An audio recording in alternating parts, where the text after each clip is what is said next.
growing up in Germany, coming to the US. Culture is a really, really important aspect of building companies. Try to become a specialist, try to be smart about one topic. You're not going to be smart about everything right off the bat. So try to find one thing that you're really passionate about. Hey friends, welcome to Smart Venture Podcast, the best information for future CEOs. Starting a company is easy, but growing and managing it is hard. In this podcast, we sit down with the best founders, experienced leaders, and investors in tech and relevant space to give you the best tips to grow your company and grow yourself. Some of our most popular episodes are about crypto founders and investors. If you like it, don't forget to subscribe and give it a 5-star. This episode is brought to you by Momento NFT. Momento NFT is a direct-to-fan social NFT app that allows fans to own viral moments from their favorite creators and unlock perks like meet and greets, autographed merchandise, and more. As a creator, you can easily create valuable images and video NFTs of your best social content. And as a fan, you can own viral moments from your favorite creators and unlock perks like meet and greets. Momento NFT is backed by Animoca brand Denza and Mark Pincus. Check out the app available on App Store and Google Play.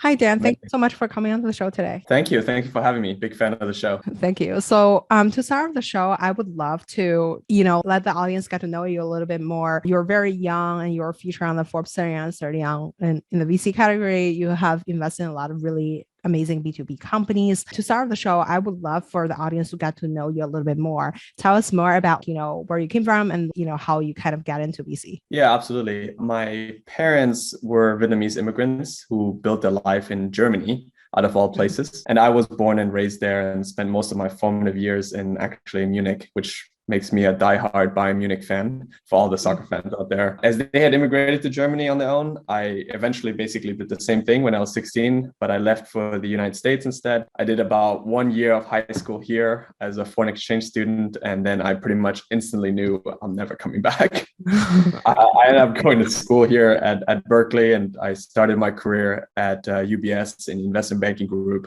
covering software. And after the analyst program, I got a little bit of the operating bug. I went over to VMware, where I really dug deeper into infrastructure IT, cloud computing, cybersecurity overall. And following that, I got my first job in venture at a firm called Battery Ventures. I spent several years there helping build out the infrastructure IT practice out on the West Coast, investing in some, really, really, great companies such as Databricks and Expel and Contrast Security and Matillion. And about 2.5 years ago, I joined up with my now partner, John Zakota, to help build the Decibel VC, where we really focus on investing in seed and Series A startups in open source, DevOps, data infrastructure, cybersecurity, so all the stuff that I've been doing before. The best way we can describe ourselves is we're essentially an early stage specialist fund for infrastructure IT and cyber. And we invest in all the technologies that power the technologies that a consumer ends up using. So if you're using an application on your iPhone, we power the infrastructure that powers that application. Yeah, love that. Okay, so I have a couple questions there. So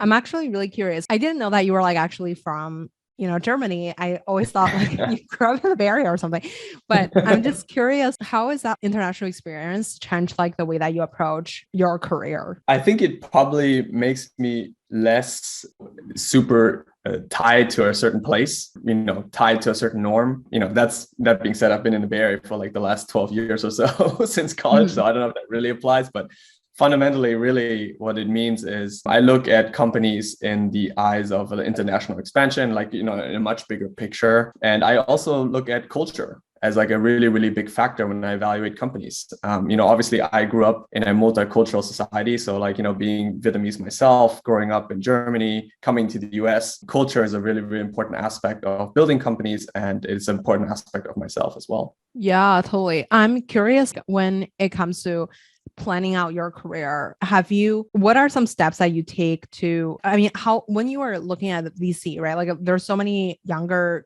people trying to breaking into VC. What would be your advice for them? And I think I remember when I entered the scene, the first advice someone gave me was be a specialist, don't be a generalist. And then I worked in a Chinese fund. So literally all the Chinese funds invest in the same sector, which is the consumer sector. Not every Chinese fund, but I would say most people are kind of generalist. So I'm curious, what was your approach when you entered the scene and how did you kind of pivot your career from an operational, from investment banking to operation to venture? It looks like a really great career track, but I'm just curious, like what are the behind the scene that like people kind of probably don't see? Yeah, I think a lot of people who want to be in VC, they try to have an answer for the question of why do you want to be VC? When instead, I think the question should always be, why would a founder take your investment? Capital is pretty widely available across like many firms and many VCs. So I think whether you have been in industry for a while or somebody who wants to break into it, you constantly have to ask yourself the question, what makes you unique? And how is that going to pair up with the founder you're trying to back? I think the same way you have to have product market fit as a founder, you actually have to have VC founder fit as a VC, right? Otherwise, I think if you want to win consistently, it becomes very, very difficult. So for me personally, when I first started out, I really leaned on the industry experience I had from VMware, the kind of like in-depth understanding about technologies in infrastructure space and cloud computing, which are really, really technical subjects. That really shaped my point of view on how companies in the space specifically would develop over time, and more importantly, where the white spaces are to actually invest. The downside is I can't speak to other sectors as well. Like I can't talk to consumer, for example, or even high-level consumer SaaS. I'm not an expert there.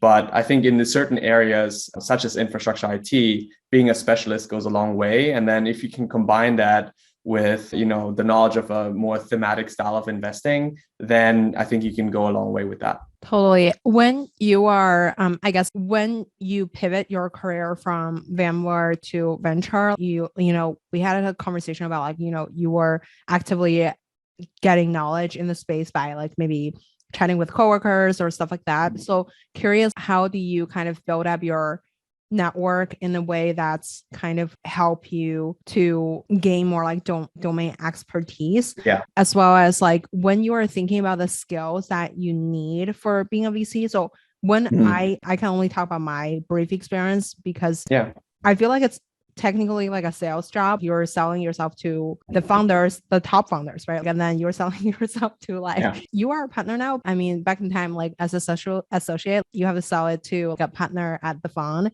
And then you'll have to go out there and BD yourself to your peers so you get the deal flow. So essentially, I feel like it's a multiple level sales job. I'm just curious, like what is the experience B2B investing? Because, as 2B companies, I feel like there's a lot of more obvious benchmarks than consumer kind of products. Curious, how do you kind of like, what do you see as like the core part of the job? And like, how do you kind of gain that skill to become an expert in there? Yeah. So there's a few questions there, and I'll give maybe the context first on industry experience and domain expertise, which I think are essential if you want to become a specialist like I am. When I first started VMware, I kind of understood the high levels of cloud computing, but I wouldn't say I understood the intricate details of virtualization and things like end user computing. For that, quite frankly, I help. So, whenever I had free time, I would try to make new friends with technical folks in all the different areas, from hypervisor technology all the way to, EDR. And people were always generally pretty happy to chat or grab lunch with me. You basically combine that with all the reading materials that are out there, and you can kind of start building a base to grow from. It does take a long time to like really get to a certain state where you feel like you can speak to a topic that you feel like you're confident in. But at a high level, when it comes to going back to your second question around how to make that a skill set that's going to be helpful to you in your journey to becoming a VC, I would encourage anybody in any company to try to learn as much as they can in areas that they don't understand as well, or they're not experts yet. So you got to be proactive about talking to people, taking people out to lunch, taking people out to coffee, even if you don't know them. Quite honestly, networking is a core skill of a VC, right? But if you're more of a business person, take out engineers, take out PMs. If you're a technical person, reach out to your finance counterparts to understand their side of the business. Nobody knows everything, especially early on in your career. So the more you learn about other categories of the business, the better your understanding of the business as a whole over time. And so that's how you actually, I would say, go from, doing your day-to-day micro job and expand outward to an up level yourself, so to speak, to understand the company as an organism as a whole and how that fits into the broader ecosystem. And all those things eventually actually play into how you eventually will invest, right? So those are all skill sets that you basically learn and train that you can train anytime, really.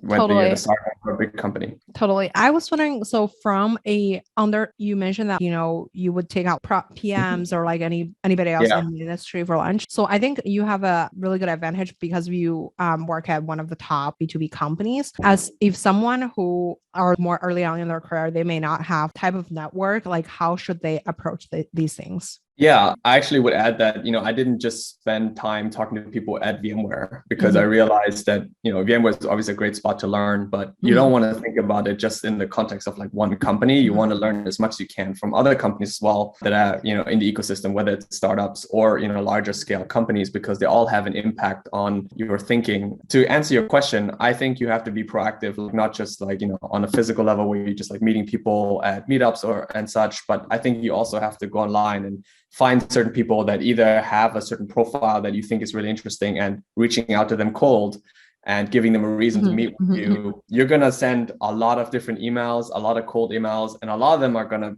not be read or, just be ignored.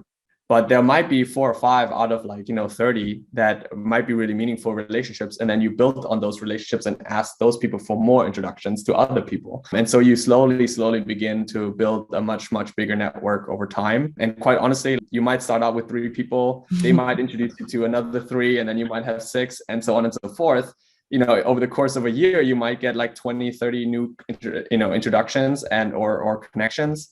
And you can use that as a baseline to grow over a few years. And, you keep doing that consistently, just as anything else, you're going to get better at it.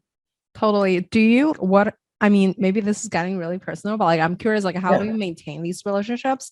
I think one of the challenge I have encountered, it was throughout the year that I worked in venture. I feel I've been maybe having 600 first meetings plus 600, maybe to 1,000. Every day you're meeting a new company, new people and stuff like that. But on the other hand, I feel like I'm really terrible at like building up my mental CRM, follow up with everybody. I'm curious, how do you kind of go about the maintaining those kind of relationships so each time you don't have to cold call everybody again? Yeah, definitely. I think the most important thing is to be authentic and genuine. I think people can realize when, you're being transactional and you're like sitting down with them because you need something. And I think generally speaking, people are willing to help. I mean, this is the Valley is that way. I feel like, people are always willing to help, always help, always trying to, improve and learn. And so people are always, very social in that regard. So personally, I think it's great to, try to be as authentic as you can in your voice and the way you describe your problem set, why you're reaching out. I don't think there is like a magic bullet on how to do this. This could be anything from, social events. This can be, drinks. This can be coffee, lunch, whatever it might be. But it also could be something that where you feel like it might be relevant to them, right? Like something that's useful to them. Maybe talk to them, you have a conversation with this PM and he's like, oh, I'd love to at some point maybe work at a startup that does data infrastructure. And you come across somebody that actually is looking for a PM and, you make that connection. Those are like really genuine things I feel like that you can do where people will appreciate it and people will remember it. There's been a lot of people in my life personally that have done that for me and I never forget it. So when they call and ask, hey, for 15, 30 minutes of my time, like I'm hopping on the phone right away, right? So I think people who are genuine and authentic generally, in the long run win out. Totally. When you are thinking about, so the technical aspect, you mentioned that, you come from like the investment banking background. This is like a very technical one. Did you kind of adopt the technical knowledge? Also, as working in venture, when it comes to early stage, a lot of it were like based on soft skills, like networking and stuff like that. Maybe later stage is more about financial modeling and stuff like that. So what are some technical skill that you kind of feel the job needs? As well as, when it comes to angel investing, we had like a brief conversation the other day about angel investing. I'm curious, there's so many people trying to invest in to be company, but because of they can't really fully understand, there's always like the Warren Buffett saying, like, if you can't understand something, don't invest in them. That will lead to everybody just invest in consumer companies like and then so how many Alberts do you need in your life, right? Like, I mean, I'm just curious for that purposes. I mean, I personally have interest in investing in to be companies, but because of like my background is not there and I don't really have deep knowledge about it, I'm curious, where should we start? Yeah, that's really great. So I think when you invest at the early stage, whether you're an angel or you're an VC, what you look at is basically the same, right? At the early stage, you generally look for a few different things. You look for clarity of vision, Does the founder have a strong view on how he or she will, sees this market evolving? You're looking for unique insight and the kind of why now, like through their own experience, has the founder learned something in the market that has not quite been understood by the general market? And then we're looking for technical know-how, right? Does the founder have the technical chops to build the software itself? And then lastly, which is arguably one of the most important aspects, you're looking at market opportunity, right? Is the market opportunity large enough to support a big outcome? So I agree with you. A lot of times it's tough to tell if it's, if this is going to be a viable investment, but that's why it's angel investing. That's why it's early. But I think if you put it in this type of framework, you start out saying, okay, like this person was at a certain company. He or she saw a really interesting problem that wasn't solved in the market space, and they want to go build something in that space to make sure that that problem is solved, right? That's a really unique insight, whether you understand the technology or not. And then the other way to really make sure that, that initial concept idea makes sense to you is to really ask a lot of different people in the industry to diligence that basically thesis. Is this a real problem? Is this only a problem for him or her? Or was this a problem for everybody? Like, try to basically get as much answers from experts in the industry as you can before you make the investment itself. That's usually the best way that we do it too. A lot of times when we invest in technologies, that technology doesn't exist, right? It's an idea on a PowerPoint deck, or it's an idea that a founder has in their head. So, we might not know if it's viable or not, but we have to ask the market space. We have to ask CIOs, or we might have to ask VP engineering, or we might have to ask DevOps managers to hear, like, what is your biggest problem statement? How important is it? Is it one of your top 3 categories of priorities that you would spend money on tomorrow if you had this type of product? You have to build from there. The truth is, a lot of times in early stage, when you're working with founders together, it's a lot of blocking and tackling, right? You don't necessarily end up exactly where you started. A founder might start out with a certain idea, but that idea might change as they get more and more feedback, and it's more of an iterative loop rather than like, hey, I have this vision, it's perfect, and I'm going to build it, and then it's going to be perfect when I release it into the wild. Totally. Since you're the expert here, I want to dive a little bit into the industry knowledge. So how do you, because there's a lot of people say they're investing in infrastructure, they're investing in basically the fundamental level of technology. What are some big category of companies out there? Because you invest in multiple different companies. There's Databricks. Basically, they're all doing different things in the industry. I'm curious, how is the backend of technology shaped? What are some general categories out there?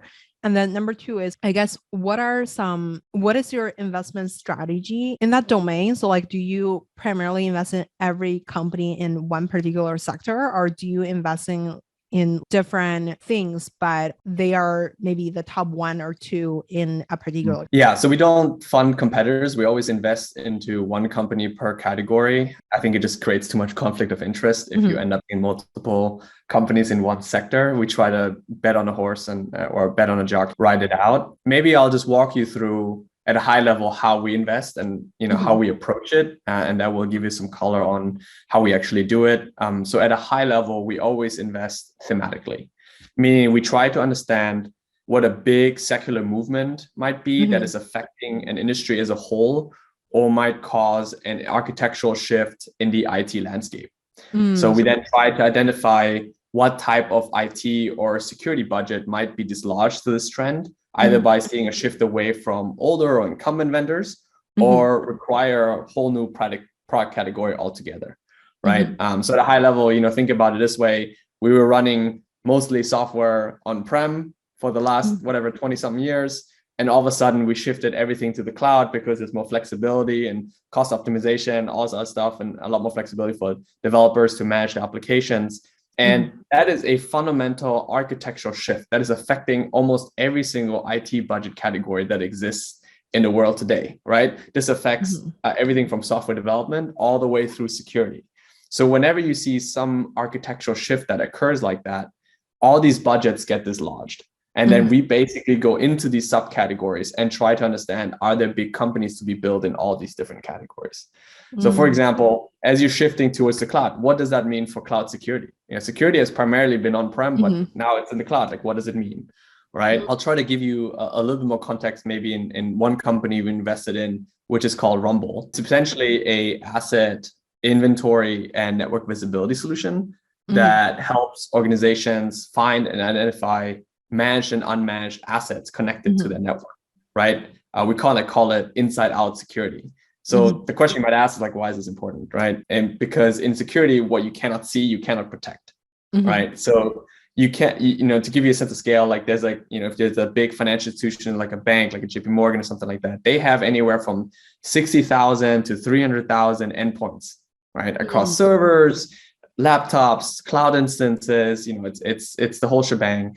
And all of those can be used for potentially malicious cyber attacks that can land you on the front page of the New York Times, right? Like, so you've seen these breaches before on the New York Times, like Target, whatever it might be. They come on the daily, as you know today. So you're really trying to see as much as you can on these on your network what's going on, because if you don't, you're basically exposing yourself. So we kind of knew there was going to be, there was a big company to be built here, especially as kind of IT environments in general becoming more complex rather than less complex, right? Like we just talked about why they're more complex now. So eventually we found HD Moore, who is the founder of the company, who was building like an incredible product that was unique in its ease of use and was starting to proliferate through IT and security organizations. And we already kind of positively predisposed to the market here, given, the thematic work we've been doing. So we primarily did diligence on the technology itself and how people were using it. And it was super, super positive. And so that's basically how we ended up investing in him and leading both the seed and the Series A in the company. And it's a great company that's growing really quite quickly because of this secular movement that's happening. Totally. Couple questions there. I listened to your interview, featured you with him, and then the other founder, a different company. Oh, John Oberheid. Yeah. He was the founder of Duo. Yeah. So basically, my curiosity is, you mentioned that you guys invest in big waves. So what would be, number one, is looking at the market, what are some giant trends that is happening right now? And then like, what kind of giant trends kind of push a certain company or category of things to become the next level, basically. So number one is finding the big trends. And then number two is, you mentioned for this company, you guys did a lot of due diligence on the technology side of things. I think one interesting point is like, I feel like there's a lot of technical founders I've encountered. They're great on the tech end, but they may not be the best sales business person in general, right? Curious, how can you tell if the person can kind of run this company to IPO versus if a company can be built from like a technical standpoint? Like, how do you kind of like evaluate if the person can run this business? So your first question was really around what are the big trends in IT infrastructure in general. I would probably say, obviously, the movement from on-prem to cloud is like a humongous, if not the biggest one. I think the second one is really the world is moving more to data-driven applications, or, data-driven in general. So, you mentioned Databricks earlier, but clearly people are utilizing data as like the new gold, so to speak. So that's like another really big trend. The third trend that's really, really big is kind of the modern software development process. So we were originally deploying software every 6 months, but now we're moving towards more of an agile software development movement, meaning we deploy like every 3 times a day or 1 time a day. So just a much faster cadence. So there's a variety of different, I would say, movements that are like kind of similar to these type of movements. And they all like are, which I mentioned earlier, this large IT budget. And that's exciting for startups because that means there's like a big company to be built there. To your second question, which is more around like, how do you evaluate a founder that is really, really great on the technical side, but, we don't know if that person has a commercial mind, so to speak. And there's a variety of different ways we do it. One is a lot of interesting founders these days open source their projects for that particular reason, because they want to build a community or they want to build a unique way of distribution. And, basically you can actually battle test your software through the open source community. So a lot of times we actually invest in companies where a project was built inside of a company, and the people who were building that project inside that company want to spin out and build a company around it, and then eventually, monetize it down the stretch. We've kind of seen this movie before, quite honestly. Think about Confluent, which is obviously a public company now, the company behind Kafka. When they started out, they were inside LinkedIn, right? So similar to that, we invested in a company called Acuity, where the founders, Hong, Jesse, and Alexander, were building a project called Argo that was basically building a CD system, a continuous delivery system that allows you to provision application infrastructure in an efficient way on top of Kubernetes. They eventually spun out and built Acuity around the Argo projects. We had seed funded that company. So that's another way of actually looking at it and trying to invest in companies where the community is already relatively established or like, basically has some really, really great early signs. So I think like we generally invest in a lot of companies that have that type of motion, community-driven businesses or product-led growth businesses. And so there are a lot of times the product or the software kind of sells itself in a way. That's super interesting because I chatted with the CRO of Notion. I believe one of her point about like, the newest generation of sales is like community led, which is like really interesting.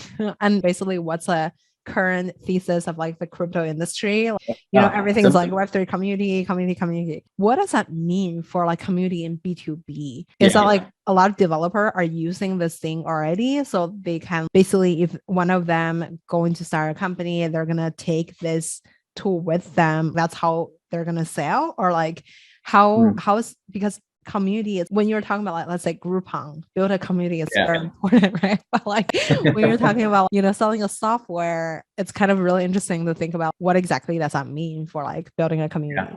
Yeah. So I think at a high level, the first thing you kind of have to think about is eventually you want to sell to someone who actually has budget. A lot of times that's, a CIO or like a VP engineering, like people who have allocated budget. And these days, most of the CEOs, as you know, right, like software has become kind of the cornerstone of any competitive advantage in modern business. Like this applies to you whether you're a software business or not, right? You have to invest in technology to win. And most of the CIOs of those enterprises, they want to invest in technologies or they want to buy technologies that either make them go faster, which basically translates into software security productivity budget, or make them safer why they go faster, right? Which is security budget. And so when you think about it in that concept and you think about it, what it means, how that kind of connects to open source communities, the interesting thing is with open source communities is basically the software gets completely battle tested by hundreds of organizations. Developers like it, they love it, they contribute to the software, and they see real value out of it. Eventually, that software is then used inside those organizations. Maybe they use it at home and then they want to bring it to work because it works really well at home, they tinker at home, or maybe they even use it at work without the knowledge of, I would say, senior leaders in the organization. But over time, that software gets pushed into production, into like mission critical systems that power the entire organization. And I think as a senior leader in the organization, you realize, wow, this has proliferated everywhere. You have to start thinking about how to make sure that, the software supported is secure, has all the enterprise capabilities that you need, or has like a managed service in the cloud that allows you to just use the technology without you having to manage it yourself, then prompts a discussion around budget and like, dollars required for the organization. So instead of, you as the founder having to chase a CIO and say, hey, please buy my software, try it out, it's really great, kind of the other way around. The CIO has already seen that it's proliferated throughout the organization and then chases you, the founder, instead, and wants to, pay you money because it's become so critical in the organization that they have no other choice. Yeah, I love that. I'm curious, how can a regular person, quote unquote normie, apply this into their business to build a community and then let other business leaders chase you to like purchase your stuff? Yeah, first and foremost, you got to build great product. But I think the most important thing is basically building a product that is right at the intersection between two concepts, ease of use and time to value, right? So ease of use in the concept of like, all of us have short attention spans. And when we test out the technology, when a developer tries it, you can get up and running in a matter of like, an hour or something. Like it's really, really fast, really, really simple. And then there has to be basically a value component associated with that, meaning whatever you're doing with it is actually high value for me. So it's easy and it was high value. If you can nail that concept early on, then you can get to product market fit pretty early, or rather community fit, because people will basically understand what you're trying to do. And even though maybe early on, as you're pushing out the software into the open source community, the software isn't perfect. It might have like certain bugs here and there.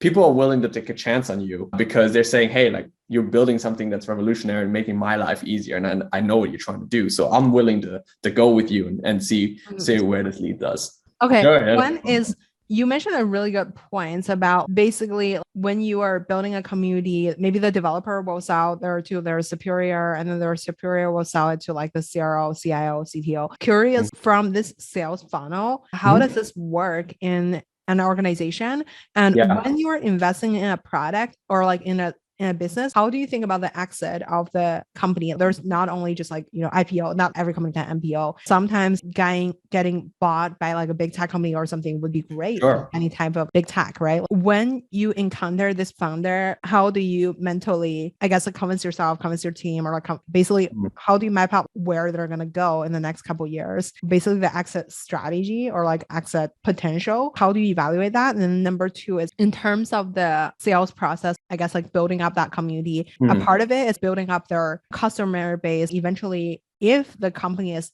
getting sold to like Google, Oracle or something, what should they do differently compared to the company that are going to go IPO? Yeah, it's a great question. So I think there were kind of two questions there. One is, what is kind of the typical motion that we're seeing these days when a community, if you're building a community-led business? And the second question is really, how do you evaluate exit options if they're not IPO at the earliest stage?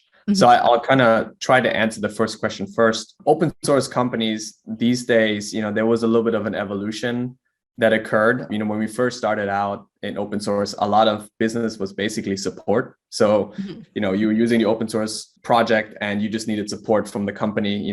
That's how you basically made money as an open source company. That was kind of the first generation. The second generation was basically open core, which essentially was like, hey, if you're using this technology in production, we'll charge you for role-based access control, like things like security or high availability. And then the third evolution, which is kind of where we are now, I would say, is basically a combination between open core, like, basically selling a little bit on the style that I just mentioned, as well as cloud, basically having a managed SaaS service that allows you to use the technology without you having to manage the underpinning infrastructure yourself. So that's the evolution of open source and how they make money over time. And a lot of companies sometimes just, basically skip the entire process and just go straight to cloud. They don't do support. They might do a little bit of open core, but they're really like, focused on selling directly a cloud service, like a SaaS service, because, the developers have built something really incredible on top of a certain platform that's open source, but now they don't want to manage it. They just want to write the business logic that basically lies on top of that project. So they want to basically manage the underlying infrastructure. So they end up contacting the vendor and asking, hey, can we just pay for your cloud service instead? And then, the vendor will charge for that. So that's kind of like how generally the evolution of monetization when it comes to open source goes. On your second question, which is more around how do you evaluate this in the context of an exit versus IPO? It used to be a little bit more controversial to invest in open source founders because there wasn't as many examples of companies getting acquired. There was definitely companies who went public, right? Cloudera, Hortonworks, they all went public. Mongo went public. Confluent went public. So there clearly are big outcomes, but there hadn't been as many acquisitions. So there was like only one path, but I think that's really changing. So, obviously you've seen Microsoft buy GitHub, right? And the company behind Git, you see companies like Snowflake, even most recently buying Streamlit. Right, which is a billion dollar acquisition, I believe. So I think there's more and more examples of companies getting acquired in the open source space and that not as being as big of an issue. I feel like back then it was a little bit more controversial. Nowadays, like we all know, distribution and owning communities of developers is hugely valuable, not just from a distribution standpoint, but also from an equity value standpoint. Totally. When you are investing in the company, do you intentionally help them build these type of customer base? Because I think there is a part, I can only speak from like a customer standpoint. There is a part of your customers that are the people who are willing to purchase your stuff. And then there's a part of the customers that you ideally want, right? Like you want the Google of the world to just like purchase your software, right? Curious, does your firm, you personally trying to intentionally build up this network so your portfolio company can be kind of plugged into that ecosystem? Do you feel like that have to happen organically, or like the founders have to personally build these relationships? Oh, no, we definitely help on that front quite aggressively. So we do believe that the product has to kind of speak on its own merit and has to perform on its own merit. That being said, though, I think there is like fundamental building blocks of product-led growth and open source community building that are essential in actually making a community successful. So we try to at least teach the practices and help them build the building blocks of that motion. We actually brought on the former VP of marketing at Twilio, Francois Dufour, on our team, who actually is our CMO in residence, who helps our companies actually do this on a daily basis, do narrative, positioning, content, all the different building blocks that you need for your community to grow and succeed. So yeah, we don't just leave our founders like out in the desert to deal on with the desert. Yeah. So no, we try to help them with that for sure. In terms, I guess, like running a fund, right now you're one of the 3 partners at this $285 million fund. I mean, correct me if I'm wrong about the numbers. That's just what's on the news. So since you are like one of the 3 people who runs this fund, what is your day-to-day making the fund function? Because the fund has also, you have to manage it, to creating reports for LPs and basically managing the existing portfolios and stuff. How much of your energy are spending on that? And like, what does that look like? And compared to how much time you focus on investing in deals? Or do you guys have like an R&D department that's primarily focusing on that? And like you guys are just only focusing on investing? Yeah, we spend most of our time actually helping our companies for sure, our portfolio companies, and evaluating new opportunities. I would say that's where the bulk of the time goes. But you're right. When we first started out as a fund, 3 years ago, we had to, just like a startup, had to build out the fund, right? So we did that first year or so, made sure that all the building blocks of the fund were there as well. But I think I would say nowadays it's definitely more on the helping founders or thinking about how we can build out capabilities that will help our founders. That's really where we spend the majority of our time. Yeah, there is obviously also, time spent on talking to LPs and, fundraising and things like that in every organization, in every fund. That's part of the business. And it's actually a very important part of the business. And so, yeah, I agree with you. I think overall, when you think about fund construction, or rather, fund creation, it takes a certain amount of time, and we have to run our business the same way everybody else has to run their business. Totally. When it comes to like learning about the fund side of the business, what are some actions you took to kind of acquire these type of knowledge? Because I guess I can only speak about personally, I feel like it's kind of really confusing unless you went to like one of these really established fund that they have like a procedure for everything, and then they already built a track record. They just show up in front of the LPs and then get money instantly. Like, I think there's a learning journey for everybody at the company to kind of actively trying to acquire knowledge. I don't really know about. I'm curious, how do you kind of self-educate yourself into what goes into running a fund? Yeah, absolutely. So I think in a way, we were fortunate more so than others, and we had the experience already. My partner, John Sakota, who founded the fund, was a general partner at NEA for 12 years, right? So he understood the processes. I joined here from Battery Ventures, and then our third partner, Sudeep, is from Madrona and Lightspeed. So he had also seen, I would say, what would be considered industry best practices on, fund creation and fund building. Luckily, we kind of had the experience on that front. We didn't have to do as much, digging around to understand what the process looks like. That being said, though, I think we tried to create our own processes, try to innovate on those, and try to make them as easy as possible. That eventually would help, bring leverage to our own business.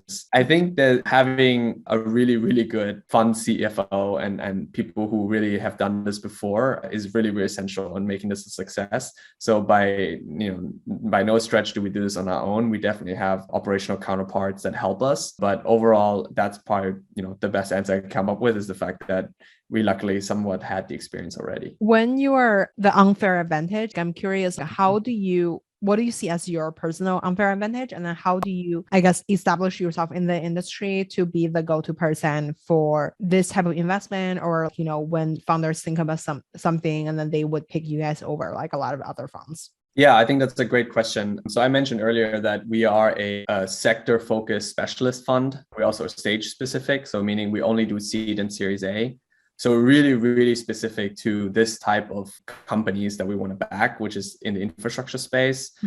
We have also built out all the capabilities that help our founders exactly in that manner. So like everything we do is really geared for those technical founders, selling to technical customers and building technical products. So we really try to hone in on that. I really kind of believe that at a high level that the world has gone from the venture industry being relatively small to being really, really big, kind of calling it the industrial age of venture capital. And kind of seeing how the world has evolved, I think that gave rise to a lot of interesting specialist funds. The same way that you're seeing it in the crypto world now, right? Like people are not necessarily staying at the big mega funds to do crypto. They spin out, they run a crypto fund that is specialized for NFTs and the like. And they build capabilities to help those type of specific founders. The same way we have done the same for, I would say, infrastructure IT, where we feel that when a founder comes to us, we speak their language, we understand their space, we understand what they're trying to do, and we understand how we're going to help them. And I think if you do that and you kind of give them a good sense, then hopefully they'll pick you over other firms. But I'll be lying to you if I didn't tell you that it isn't competitive out there. For sure. When you're looking at the current companies, assuming it's from your personal network by this point, and early on, like, when you were working at VMware or like Battery, how do you kind of go out there and then build a track record for yourself? I think when you're at the Battery stage, it's already pretty good, as you can go out there and be like, hey, our track record, including when you're at VMware, how do you kind of make sure that people want to talk to you besides the numbers game standpoint, right? I think there is a lot of people out there, like the young hustlers, basically spamming everybody right now. But like, how do you strategically make people want to talk to you, and what can they gain from it? Yeah, so I think being really, I mentioned earlier, being authentic and having an authentic voice is really important. But I also think that it's important to have a message that resonates with the person you're trying to address. So like having a customized message, something that would stoke their interest in a way that is meaningful to them, I think is really, really important to get their interest. And then following up on that to actually have a conversation that seems like was useful not just to you, but actually to them as well. And I think that's a good starting point. So try to become a specialist, try to be smart about one topic. You're not going to be smart about everything right off the bat. So try to find one thing that you're really passionate about and go after that in a meaningful way, and try to become a real expert in that category and try to find like-minded individuals that feel the same. If you start out that way and you build your network that way, over time, people will recognize that kind of authenticity in your voice and would be willing to talk to you. Totally. On a separate note, if I'm a to-be founder coming in today trying to pitch you, what would you ask me? So we talked a little bit about some of the things that we look for. I mentioned, clarity of vision, unique insight, and market opportunity. I think those are some of the questions I generally ask for sure. But at a high level, I also spend a lot of time on the kind of why you and why now. I think those are like really, really important questions, because if you're having a really great idea, the question is, why is it now a good idea? Why is the timing right? And we talked about the secular movements as like a main primary object that is really important in making an investment successful. And then the why you question is really around like, can this person build the company? Can this person build a fundamentally sound, enduring business? And that's not easy to do, right? Because it encompasses a lot of different skill sets, all the way from technical skills to recruiting to go to market. So like you have to have a pretty broad set of skills to kind of try to be successful, or you can substitute that with having like a team of really, really great people that all kind of own a different function of that. Totally. When you first enter the 2B market, or like even for now, what do you think is like the unique differences between investing into like a 2B company versus like a consumer tech company? Well, I've never invested in a consumer tech company, so I honestly don't know. Qualified to speak on that. But I would say that when I was at VMware, we looked at a lot of companies very much like traditional tops-down selling motion. A lot of salespeople on the ground trying to make deals happen, really large-scale deals. And I think that world has kind of changed, right? You talked about it yourself earlier. We have moved more towards a community-driven, more product-led driven type go-to-market. And I think that is one of the biggest changes that we've seen. And the interesting thing about that change is not just the fact that the go-to-market is different. It actually means that it impacts product development in a really meaningful way. And what I mean by that is like, I talked about this earlier in the context of, making the product super easy to consume, similar to actually a consumer product, right? If Facebook was really difficult to use or Instagram was really difficult to use, people wouldn't use it. And I think that same concept applies to any type of B2B software business today, whether it's SaaS or infrastructure for that matter. Totally. What's your content diet look like to educate yourself on the more, front end of the technology, as well as, the business side of the B2B businesses? Yeah, so I spend a good amount of time obviously just reading research articles. We actually spend a good amount of time speaking to certain university research programs that are building the newest technologies, are super interesting. We also spend a lot of time speaking to people at larger scale companies that see, for example, a volume of data that we've never seen before. So I talked about LinkedIn before, right? Like one of the things about these technologies is they kind of emerge out of new different trends. Sometimes you see like a consumer company emerge, and then you see an infrastructure company emerge out of that consumer company because the consumer company has managed a certain level of data that's never been seen before from a scale perspective, and that requires a different infrastructure stack. And when there's a different infrastructure stack, that means there's a new evolution and in technology when it comes to infrastructure. So I spend a lot of time speaking to folks like that who are coming up with new ideas to solve really, really complex problems, and how those problems might be applicable to the rest of the industry and the rest of the enterprise consumer market. Totally. So basically speaking to people in the front line instead of passively like consuming something. Okay, so we're at the last 1 minute fire round for you. So number one, who made the biggest impact in your career? I would probably say my father. He was a software founder himself back in Germany. He's somebody who came to Germany not speaking a word of German. And, as lovely as the German language is, it's not an easy one to learn, especially if you come from an Asian background. And, he went through the journey, the founder journey himself. And, that had a big impact on me, kind of seeing him go through that and successfully doing it. I think I tried to do the same here on the other side of the continent. That's awesome. What would you one lessons that you took from just watching him run his business? You got to have really thick skin. There's going to be a lot of adversity along the way. People will shut you down. People will say no. Things will go wrong. Employees might leave. New employees might come. So that's I think dealing with employees. Yeah, exactly. There might be, up downturns in markets, up markets, all those different things. And you have to deal with a lot of adversity, and you got to take it day by day. I try to do the same here. For sure. What's your favorite book? That's a really good question. Is it too forward to say 0 to 1? Yeah, that's good. Should I say How to Be a VC? Oh, God, no, definitely not. Who would you invite to your dinner party? Honestly, it's probably a mix of early stage VCs and founders, and also some really, really great public market investors. I think whenever you bring people like that to the table, they have really, really interesting opinions, and they have strong opinions, which always leads to a great debate. So I think people who have really interesting hobbies are definitely people that I like to invite to dinner. Cool. Where can we find you outside of work? Usually on the soccer field. I like to play a lot of soccer. I'm European. It's a religion there. So I do play. You'll see me on the soccer field for sure. Some flag football or tennis. Awesome. Last question. What's your sentiment on the crypto market? Yeah, look, I think there's been a lot of different, movements happening in the crypto world over the last 10 years, and we've always seen it kind of be resilient and bounce back. Obviously, this has been an interesting few months, but I would say long term, I'm still bullish on it. Awesome. Thank you so much, Dan, for coming on the show today. Yeah, absolutely. Thank you, Grace. Thanks for having me. Thank you for listening to this week's episode. If you enjoyed today's episode, please hit the subscribe button so you don't miss out. Have a wonderful day.